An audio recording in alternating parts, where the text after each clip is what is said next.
Bismillahirrahmanirrahim. Assalatu wassalam ala asyrafil salin wa ala alihi wa sahbihi ajma'in, amma ba'd. Assalamualaikum warahmatullahi wabarakatuh. Mga kapatid sa Islam, nandito naman po tayo para magbigay ng Islamikong pagpapayo patungkol sa pagtatanggi ng magkamag-anak sa araw ng paghuhukom. Opo mga kapatid sa Islam, mayroong panahon na kung saan haharap tayo kay Allah subhanahu wa ta'ala. Dahil lahat tayo ay manunumbalik kay Allah subhanahu wa ta'ala at merong isang yugto ng ating buhay na huhusgahan tayo ng Allah subhanahu wa ta'ala ng sukdulan. Kaya lahat mga kapatid sa Islam, pati nga ang iyong parte ng katawan mo ay magsasaksi laban sa iyo. Katulad ng sinabi ng Allah subhanahu wa ta'ala sa Quran, hatta idza ja'uha shahida 'alaihim sam'uhum wa absaruhum wa juluduhum bima kanu ya'malun wa qalu li juludihim lima shahidtum 'alaina qalu antaqadallahu alladhi antaqa kullu syai' wa huwa khalaqakum awwala marra wa ilayhi turja'un. Katulad ng sinabi ng Allah dito, hanggang sa kapag dumating sila doon at magsasaksi laban sa kanilang mga pandinig at mga paningin at kanilang mga balat, ayon sa dati nilang ginagawa, sabihin nila para sa kanilang mga balat, bakit nga ba kayo sumaksi laban sa amin? Sabihin nila, pinasalita kasi kami ng Allah, ang yaong nagsalita ng lahat ng bagay at siyang lumikha sa inyo sa unang pagkakataon at sa kanya rin kayo pababalikin. Kaya lahat tayo babalikin ng Allah subhanahu wa ta'ala. Kaya nangangailangan tayo ng tulong mga kapatid. Nangangailangan tayo ng alaga. Lahat ng mga maitulong sa ating magkaroon ng pakinabang. Hahanap ka ng padrino. Hahanapin mo mga kamag-anak mo. Lahat yan hahanapin mo sa araw ng paghukom kasi nga gusto mo maligtas sa kapahamakan na makikita mo doon. Ngunit mga kapatid, itong napakasakit sa lahat, hindi kikilalanin ang isa't isa doon sa araw ng paghukom. Wala. Ang mga tao doon, pababayaan ka. Kung ikaw nagkamali sa pagsamba, pababayaan ka rin ng iyong sinasamba. Kaya kahit pagtugon mga kapatid, ito napakasakit sa lahat. Kahit pagtugon, hindi ka tutugunin ng mga tao doon. Kaya katulad ng sinabi ng Allah, wa may ya'dhallu mimman yad'u min dunillahi man la yastajibu ila yaumil qiyamah. La yastajibu lahu ila yaumil qiyamah wa hum an du'aihim ghafilun. Sa sinabi ng Allah, at sino ba ang higit na naliligaw kaysa sa sino mang tumatawag bukod pa kay Allah na hindi naman sila tutugunan hanggang sa araw ng pagkabangon at sila hinggil sa kanilang pagsusumamo ay mga pabaya. Tingnan nyo mga kapatid, napakasakit talaga dito pakinggan. Ang lahat ng mga tumatawag bukod pa kay Allah, hindi yan sila papansinin sa araw paghukom. Kaya kahit kamag-anak mo, kahit ikaw pa nag-alaga ng mga anak mo, ikaw mapagbukas palad sa iyong asawa, bukas palad sa iyong mga magulang, at o kaya mga malalapit mong mga kamag-anak, mga kapatid, ay hindi ka talaga matutulungan kung hindi ka gumawa ng mabuti para kay Allah subhanahu wa ta'ala. Kaya lahat tayo mananagot, lahat tayo kanya-kanya doon sa araw paghukom. Kaya katulad ng sinabi dito ng Allah, sabi niya, wattaqu yawman la tajzi nafsun an nafsin syai'a wala yuqbalu minha syafa'atu wala yu'khadu minha adlu wala hum yunsarun. Katulad ng sinabi ng Allah, at katakutan ninyong araw na kung saan walang makakatulong ang isang sarili, hinggil sa iba pang mga sarili ng anuman at hindi tatanggapin mula sa kanya ang pamamagitan na hindi kukunin mula sa kanyang kabayaran at hindi rin sila matutulungan. Kaya tingnan nyo, hindi rin tayo matutulungan doon mga kapatid. Kaya tandaan natin mga kapatid, lahat ng ating mga sakripisyo dito sa mundo, dapat ibigay mo lahat sa kapakanan ni Allah. Lillah. Kasi nga, kapag lumabis ka sa pagmamahal, inubos mo lahat, ginugol mo lahat ng pera mo sa kanila, sa ating mga kamag-anak, sa ating mga gulang, mga anak. Kapag naubos mo na lahat-lahat mga kapatid, kung ginawa mo para lang sa kanila, ay magsisisihan talaga kayo sa araw ng paghukom. Alhamdulillah, tinuruan tayo mag-alaga ng mga mahal sa buhay, mamahalin ang mga kamag-anak, o ano pa mga gawain na yan. Ngunit para lamang kay Allah. Ano ibig sabihin yan? Ibig sabihin yan, ang ginawa mo ay ginawa mo para sa iyong sarili. Ikaw ang makakakinabang sa iyong mga ginagawa, kapatid. Kaya sa araw ng paghukom, aanihin mo lahat ng mga ginawa mo na yan kasi para lamang kay Allah. Pero kung lumabis ka sa pagmamahal, inubos mo na lahat-lahat. Ang tingnan nyo sa panahon natin, dito pa lang sa mundo, nakikitaanan natin yan . Ang mga sobrang nagmahal sa kanilang mga kamag-anak, sa kanilang mga magulang, pagtanda nila, iniwan naman sila. Kaya nagano sila kawawa sila. Kasi naubos sinisisi nila mga tao na yun. Pero tayo mga kapatid, hindi natin yan sila minamahal bukod lamang kay Allah subhanahu wa ta'ala. Hindi tayo naggumugugol ng kayamanan natin para lang sa kanila. Hindi, para yan, lahat yan kay Allah subhanahu wa ta'ala. Kaya lahat yan pupunta talaga sa atin. Kaya sa araw na paghukom, hindi mo sila lalapitan para humingi ng mabubuting gawa. Hindi ka hihingi doon. Kaya, tingnan nyo, ang mga taong humahanap ng karangalan, kasi iba ganito mga kapatid, humahanap sila ng karangalan para gagawin silang marangal.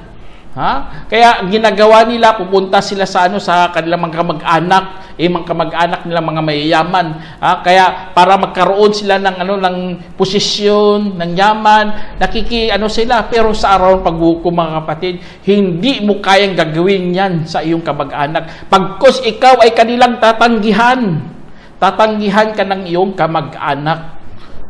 Kaya, kung ikaw, tingnan nyo, kahit mga Kristiyano nga, mga kapatid, mga Kristiyan, tinuturing nila kanilang mga sarili na sila ay mga anak ng Diyos. At ginagawa nilang ama ang Diyos, kapatid. Dahil sa relasyon na yan. Dahil sabi nila, hindi kami aapihin ng Diyos kasi siyang aming ama, subhanallah, sa araw paghukom, magagalit sa kanilang Panginoon, mga kapatid. Kasi tinuring nilang ama at sila mga Diyos. Kaya tingnan nyo sa sinabi dito ng Allah, وَقَالُوا اتَّخَذُوا الرَّحْمَنُ وَلَدًا لَقَدْ جِئْتُمْ شَيْئًا عِدًّا تَكَادُ السَّمَاوَاتُ يَتَفَطَّرْنَ مِنْهُ وَتَنشَقُّ الْأَرْضُ وَتَخِرُّ الْجِبَالُ حَدًّا أَنْ دَعُوا لِلرَّحْمَنِ وَلَدًا. Sinabi dito ng Allah, at kanilang sinabi, kumuha ang mahabaging Allah ng anak, sadyang nagdala kayo ng napakapangahas na bagay. Halos ikakawasak ito ng mga langit at ikakabitak ng lupa at maguguho ang mga bundok. Sanhi na kanilang paratang na ang mahabaging Allah ay merong anak. Kaya hindi pwede yan mga kapatid, dito pa lang sa mundo. Galit na si Allah. Kaya itatanggi niya yun. Tatanggihan niya yun. Tignan nyo, anak. Kung ganoon ang kanilang paniniwala mga kapatid. Kaya sa hadith mga kapatid, pupuntahan nila si Adam a.s. Sasabihin nila, ikaw ang ama ng sangkatauhan. Nilikha ka ng Allah subhanahu wa ta'ala sa pamagitan ng kanyang mga kamay. Kaya anong sasabihin ni Adam a.s. Nafsi, nafsi. Kanya-kanya. Sabi niya, nafsi, nafsi. Subhanallah. Sarili niya lang muna, kanya-kanya tayo doon. Hindi nga makakatulong ang si Adam kahit siya ng ama ng sangkatauhan. Hindi niya tutulungan. Paano na kung ang ama mo malapit sa iyo? Ang first mo na tatay, hindi makakatulong sa iyo. Subhanallah. Kaya ang pagmamahal talaga ng mga magulang, mga kapatid, tandaan nyo to. Ang pagmamahal ng mga magulang ay mayroon talagang hangganan. Kaya pinapatikim na tayo ng Allah subhanahu wa ta'ala dyan eh. May hangganan kanilang pagmamahal dito sa mundo. Ha? Kung example sila namatay, may putol ka agad ang pagmamahal nila. O kaya ayaw ka na nila, pinuputol nilang ang relasyon nila sa iyo. May hangganan lahat, mga kapatid. Ha? Kaya sa araw paghukom, tingnan nyo, kahit sa araw paghukom, tatanggihan ka rin nila doon. Iwanan ka rin nila doon, mga kapatid, kasi nga kanya-kanya tayo doon sa araw paghukom. Ha? Kaya lahat yan kapag ikaw nagkamali ka sa sobrang labis ng iyong pagmamahal, inukol mo doon sa asawa mo, sa anak mo, sa magulang mo. Ha? Kahit mga bawal susundin mo, auzubillah, hindi ka hindi ka ang tatanggihan ka talaga doon sa araw ng paghukom. Hindi ka nila kikilalalin bilang isang tao. Bagkus, susumpain ka pa kung ikaw ay nagturo sa kanila ng kasamaan. Kung ikaw ay nag-udyok sa kanila sa paggawa ng mga kasumpa-sumpang mga gawain. Katulad dito sa sinabi ng Allah subhanahu wa ta'ala, sabi niya, وَقَالَ إِنَّمَا اتَّخَذْتُم مِّن دُونِ اللَّهِ أَوْثَانًا مَوَدَّةً بَيْنَكُمْ فِي الْحَيَاةِ الدُّنْيَا ثُمَّ يَوْمَ الْقِيَامَةِ يَكْفُرُ بَعْضُكُمْ بِبَعْضٍ وَيَلْعَنُ بَعْضُكُمْ بَعْضًا وَمَأْوَاكُمُ النَّارُ وَمَا لَكُمْ مِن نَّاصِرِينَ. Sinabi ng Allah, at sinabi niya, tanging tinangkilik ninyo bukod pa kay Allah ang mga ribulto sa pagmamahal sa inyong pagitan sa buhay sa mundo. At pagkatapos sa araw ng pagkabangon ay itatanggi ang ilan sa inyo ang iba at susumpain ng ilan sa inyo ang iba at ang inyong tirahan ay ang apoy at walang makakatulong sa inyo doon. Kaya tingnan nyo, mga kapatid, kung ikaw nagturo sa mga anak mo, nagturo sa asawa mo, nagturo sa mga kamag-anak mo na pagsamba sa mga ribulto, kasi nga doon mo inuukol ang iyong pagmamahal, anong mangyari sa iyo doon? Tatanggihan ka talaga pagdating ng araw paghukom, pagkususumpain ka pa ng mga tao na yun. Kamag-anak mo, kadugo mo, ha? Susumpain ka, tatanggihan ka, kasi nga ikaw ang nagturo sa kanila ng pag-alis mo. Kaya walang makakaligtas, mga kapatid, kapag ikaw gumagawa ng mga pag-alis mo. Kahit dumami pa ang mga followers mo, kahit sangkatawan sumunod sa iyo sa pagsamba sa bukod pa kay Allah, itatanggi ka doon. Ibig sabihin, kahit grupo pa kayo, kahit sama-sama pa kayo, kahit mga mararangal pa kayo, o kaya mga hari pa kayo, mga dato pa kayo, ano pa dyan, pagdating ng araw na paghukom, itatanggi ka nila sa bawat isa at napakasama pa, susumpain ka talaga ng mga tao. Kaya ano pa mangyari doon, mga kapatid? Puputulin nila ang kanilang mga ugnayan. Sabihin talaga nila yun. Hindi ka namin kamag-anak, hindi kita kilala. Ganun na ganun ang pagpuputol, mga kapatid. Ganun na ganun ang pagtatanggi ng mga kamag-anak mo doon sa araw ng paghukom kung ikaw gumagawa ng mga kabuktutan.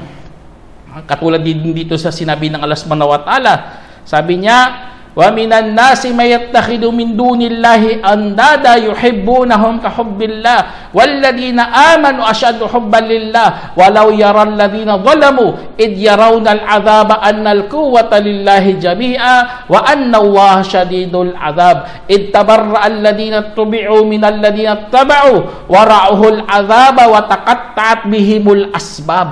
Tingnan nyo sa sinabi ng Allah, ang ilan sa mga tao ay mayroong itinuturing bukod pa kay Allah ng mga kapantay habang minamahal nila ito kagayas pagmamahal kay Allah at mga yaong sumasampalataya ang higit na pagmamahal para kay Allah. At kung nakikita ng mga yaong mapang-api ang kaparusahan ay talagang nasa kay Allah ang buong lakas.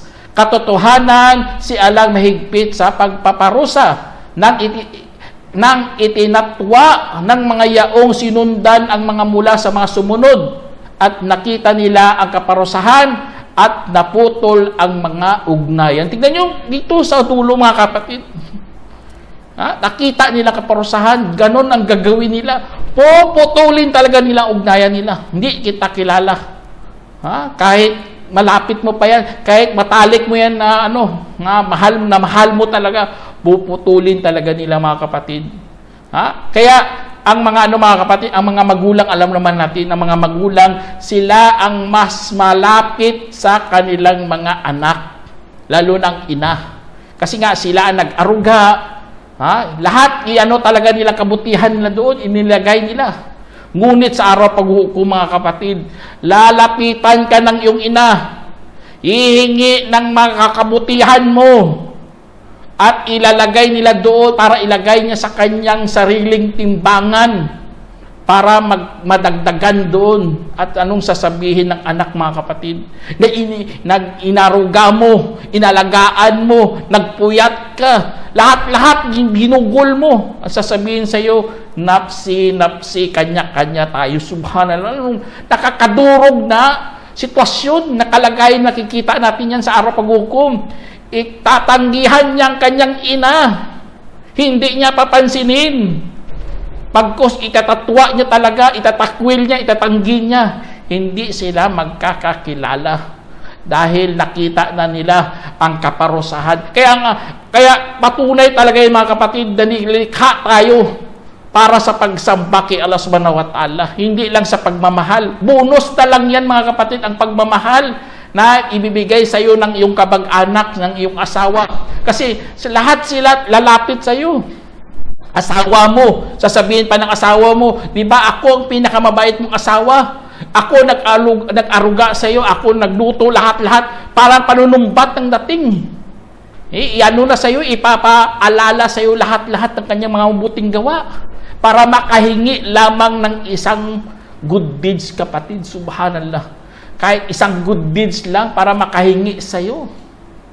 Ganun na ganun mga kapatid. Kaya ang totoong tagapagtanggol mo kapatid, ang iyong mabubuting gawa, o kaya ang ahahabag ng Allah subhanahu wa ta'ala, o kaya ang pamamagitan na pinahintulutan lang ng Allah subhanahu wa ta'ala. Kaya wala lahat mga kapatid. Tingnan nyo, kahit sa kwento dito, kahit si Jesus, si Isa bintu Maryam, Ibnu Maryam, sabi dito, sabi ng Allah subhanahu wa ta'ala, وَإِذْ قَالَ اللَّهُ يَا عِيسَى ابْنُ مَرْيَمَ أَأَنْتَ قُلْتَ لِلنَّاسِ اتَّخَذُونِي وَأُمِّي إِلَٰهَيْنِ مِن دُونِ اللَّهِ قَالَ سُبْحَانَكَ مَا يَكُونُ لِي أَنْ أَقُولَ مَا لَيْسَ لِي بِحَقٍّ إِنْ كُنتُ قُلْتُهُ فَقَدْ عَلِمْتَهُ ta'lamu ma fi nafsi wa la a'lamu ma fi nafsik innaka anta 'allamul ghuyub. Sinabi ni Allah subhanahu wa ta'ala sa kwento dito, nang sinabi ng Allah, "Hu Isa, anak ni Maryam, ikaw ba ang nagsabi sa mga tao, ituring ninyo ako at aking ina bilang mga Diyos bukod pa kay Allah?" Sinabi niya, kaluwalhatian sa iyo, hindi ko po maaari para sa akin na aking sasabihin na wala naman akong karapatan. Kung sakaling nasabi ko po iyon, ay talagang mababatid mo po ito. Nababatid mo ang tungkol sa aking sarili, aking kalooban, at hindi ko po nababatid ang tungkol sa iyong kalooban. Katotohanan, ikaw nakakaalam sa mga ligid. Tingnan niyo mga kapatid, hindi nga kaya ipagtanggol ni Isa ang kanyang ina dito. Hindi niya kaya. Kasi ang katanungan na yun, para kay Jesus, kay Isa. Kaya wala ka talagang kapangyarihan doon mga kapatid. Kahit si Jesus. Tingnan nyo, nabanggit mismo sa Quran. Anong gagawin ng mga taong makasalanan? Pakinggan nyo mga kapatid. Katulad din sinabi nito, yawaddul mujrimu law yaftadi min adabi yawma idin bibani wa sahibatihi wa akhi wa fisailatihi allati tuwi wa man fil ardi jami'a thumma yunji kalla innaha ladha. Sinabi ng Allah, iibigin ng isang salarin. Tingnan yung salarin ng isang kriminal.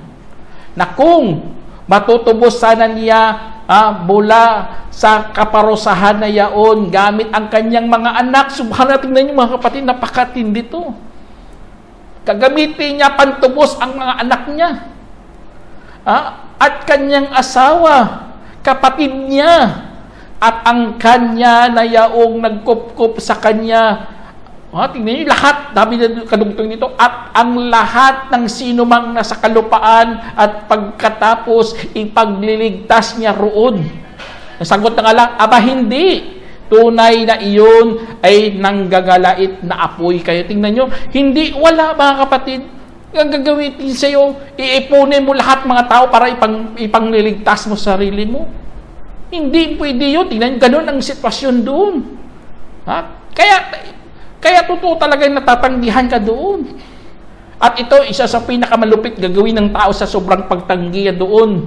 Sa mga kamag-anak niya lumalapit sa kanya, hihingi sa kanya kahit one good deeds lang. Sabi dito, wa idha ja'at as-sakha yawma yafirrul mar'u min akhihi wa ummihi wa abihi wa sahibatihi wa bani likulli mri'in minhum yawma idin sya'nu yugni. Sinabi dito, kaya kapag dumating ang nakakabinging sigaw, araw na kung saan tatakas ang tao mula sa kanyang kapatid at ina at ama at asawa at sa kanyang mga anak, para sa bawat tao mula sa araw na yaon ay dapat merong nagawaing makakatulong sa kanya. Sa araw na yun mga kapatid, tatakasan mo lahat, tatanggihan mo lahat. Bahala kayo sa buhay nyo. Napsi-napsi, kanya-kanya tayo doon. Ikakaila mo ang mga mahal mo sa buhay. Ganun kung ano pa kaswapang, ganun ka kasakim. Hindi mo sila papansinin, bahala kayo. Yun ang mangyayari. Unahin mo talaga ang sarili mo sa kaligtasan. Tatanggihan mo lahat yan. Kaya nakakalungkot mga kapatid, kapag ikaw, iginugol mo lang buhay mo para sa pamilya mo. Maling gawain yan mga kapatid. Dapat igugol mong buhay mo para kay Allah. Unahin mo sarili mo dito pa lang sa mundo. Iano mo talaga. Bonus na lang yan ang pagmamahal kasi lahat naman inutos sa atin eh. Sample lang, magtalaga ka ng iyong kayamanan sa iyong mga asawa, sa iyong mga anak, sa iyong mga pamilya, sa mga magulang mo. Di ba? Utos na rin yan. Kung yun ang ginawa mo. Tapos ang kasunod na lang dyan ang pagmamahal sa kanila. Allahu Akbar, na sa tamang landas ka po kapatid. Pagdating ng araw ng paghukom, ay hindi ka maapektuhan ng kanilang pagtatanggi. Kanilang mga pinagsasabi. Hingi sa iyo, hindi ka maapektuhan diyan mga kapatid, at ikaw hindi ka maghihingi doon kasi alam na alam mo ang iyong ginawa ay para lamang kay Allah Subhanahu wa Ta'ala. Hindi ka lumabis. Nagmahal ka, wag ka lang maglabis kasi ang maglabis yan para yan kay Allah. Hindi pwede sa kanila ibibigay mo doon. Kaya kung mayroong batas kung saan na parang naapakan ang karapatan ng Allah, iwanan mo yan. Unahin mo talaga ang Allah Subhanahu wa Ta'ala. Ganun. Kasi nga, merong tinatawag na sobrang tindi ng takot, mga kapatid. Kaya kung dating sa araw paghukom, kung hindi ka natakot dito sa mundo, ay talagang matatakot ka talaga sa araw ng paghukom. Kaya, katulad ng sinabi dito ng Allah, sabi niya, at sa araw kung saan ihipan ang tambuli, kaya't mangingilabot ang sino mang nasa kalangitan at sino mang nasa kalupaan, maliban sa sino mang naisin ng Allah. Tingnan nyo, naisin ng Allah. At lahat ay magsidatingan sa Kanya na mga mabababa. Lahat magsisidatingan tayo doon mga kapatid. Kaya anong kadugtong dito? Makikita mo ang kamundukan na inakala mong matitigas habang ito ay dumadaan, kagaya ng pagdaan ng mga ulap sa gawa ng Allah na yaong naghusay sa lahat ng mga bagay, tunay na siya nakakabatid sa inyong mga kinikilos. Kaya lahat tayo mga kapatid magsisipuntahan kay Allah na nagpapakababa. Binababa natin ang ating mga sarili. Kaya hindi pwede Dala-dala mo pa mga kamag-anak mo, hihingi ka pa ng mga padrino mo, dala-dala mo mga anak mo. Hindi, walang ganun sa araw ng paghukom. Doon, lahat tayo magpuntahan at kanya-kanya tayo doon. Ha? Kaya, meron ngang mga, lahat mga ugnayan natin mga kapatid, kapag ikaw, doon ka lang nakasandal sa iyong kamag-anak. Sabi mo, malakas naman ang pamilya ko eh. Dito lang yan sa mundo. Hindi yun aandar doon sa kabilang buhay. Kaya tama talaga sinabi ng Allah dito. Sabi niya, man jaa bil hasanati falahu khairum minha faman wa hum min fazain yawma idin aminun wa man jaa bil sayyiati fakabbat wujuhum fin nari hal tudzawna ma illa ma kuntum ta'malun. Na sinabi ng Allah, at sino mang dumating na merong kabutihan ay mapasa kanya ang mainam kaysa dito, at sila mula sa kakilabot na araw na iyon ay mga ligtas. At ang sino mang dumating na merong kasamaan ay isusubsob ang kanilang mga mukha sa apoy. Hindi pa ba kayo gagantihan bukod sa inyong mga ginagawa? Allahu Akbar. Tama ya Allah, gagantihan mo po kami sa aming mga ginagawa. Kaya dapat mga kapatid, encouragement sa lahat na magdala na po tayo ng maraming mga mabuting gawa. Kasi nga lahat yan itutumbasan ng Allah subhanahu wa ta'ala ng mas mainam pa dyan. Mas mainam pa. Kaya sa mga takot natin doon, magkakaroon ng takot mga kapatid, hindi tayo maaapektuhan. Lalo na tatanggihan ka ng iyong pamilya para masilala maligtas. Hindi ganun mangyayari doon mga kapatid kapag ikaw ay may dalang mga buting gawa. Kaya meron nga sinabi si Allah subhanahu wa ta'ala, sabi niya, wala taziru waziratun wizra ukhra wa in tad'u muthqalatun ila himliha la yuhmal minhu shay. Walau kana dha qurba innama tunziru alladhina yakhshawna rabbahum bil ghaibi wa aqamus salata wa man tazakka fa innama yatazakka li nafsi wa ila Allahil masir. Sinabi ng Allah subhanahu wa ta'ala, at walang taong magpapasan ng kasalanan ng iba. Allahu Akbar. Walang magpapasan. At kung tatawag na merong mabigat na kasalanan tungo sa pagkarga nito, ay walang magkakarga mula sa kanya ng anuman.